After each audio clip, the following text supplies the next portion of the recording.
Hey, bonjour à tous. Du coup, on se retrouve aujourd'hui pour une petite vidéo un peu différente. Le chef cuisinier, c'est Sébastien Porquet, alias Toqué de la baie de Somme. C'est un chef qui va travailler avec des herbes, des producteurs vraiment très locaux, jusqu'à 160 producteurs avec chacun son histoire. Chaque producteur a quelque chose à raconter justement avec ce chef-là. On mène un peu sur mon dos et le sien à la découverte de ces producteurs. Je vais vous expliquer à peu près ce qui m'a enseigné et ce qui m'a appris, avec pas mal de découvertes. J'espère que ça va vous plaire et puis voilà. Bon, alors aujourd'hui on va faire une petite découverte de tous les producteurs. Il est presque 8h, c'est le mardi et le mardi en général c'est le moment où il va tout chercher. On va essayer d'aller faire le plus de choses possible et puis je vous emmène avec moi faire ça justement.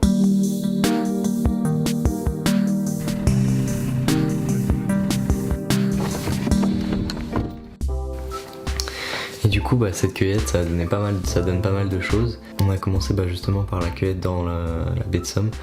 Le chef a ses petits coins, la pousse de salicorne, du coup c'est une plante qui a un goût très salin. Comme vous connaissez peut-être aussi, la salicorne elle-même c'est assez salé. On a été chercher du chou marin ou crambe maritime. C'est un chou de mer, ça ressemble au chou, mais c'est un peu frisé, c'est super bon, pousse près de l'eau et ça a un goût un petit peu salé du coup naturellement avec la mer juste à côté. Cueillir de l'ail des ours, et là c'était oufissime, c'est oufissime.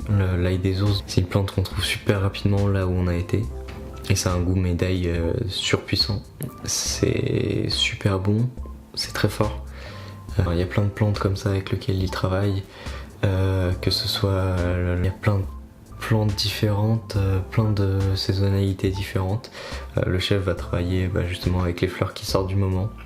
S'il travaille avec son idée du jour, s'il a envie d'aller prendre du lilas et le faire frire, il va prendre du lilas et le faire frire et au final c'est vraiment bon.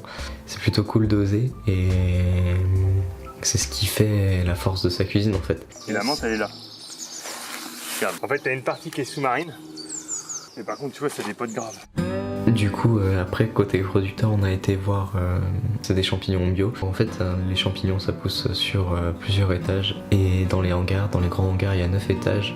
Il les descend de 3 étages, il les pose au sol, c'est là que la cueillette des champignons se fait. On enchaîne par une visite de 2 pisciculteurs.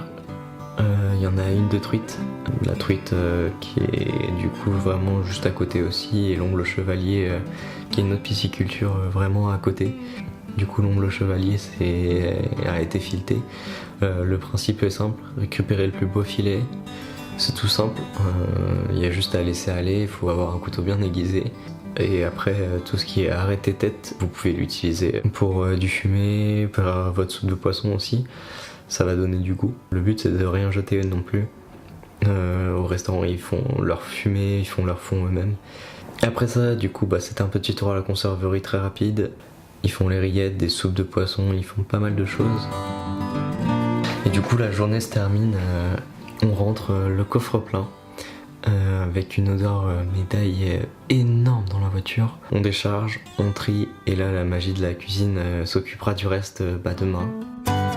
N'hésitez pas à aller sur l'Institut Curie, à taper En Chemin avec Julien, à donner justement l'Institut Curie via En Chemin avec Julien. Il y aura les liens en dessous dans la description, il y aura tout en dessous dans la description. Faut être franc dans ce métier et puis là c'est vraiment du produit franc, un homme franc. Vous allez passer un bon moment. N'hésitez pas aussi à aller découvrir le chef directement dans la salle de restaurant. Je vous mets aussi en lien le chef, son restaurant. Je vous retrouve la semaine prochaine pour travailler justement les produits de la cuisine. Et je vous dis à très bientôt. Ciao. Je sais jamais quoi faire comme...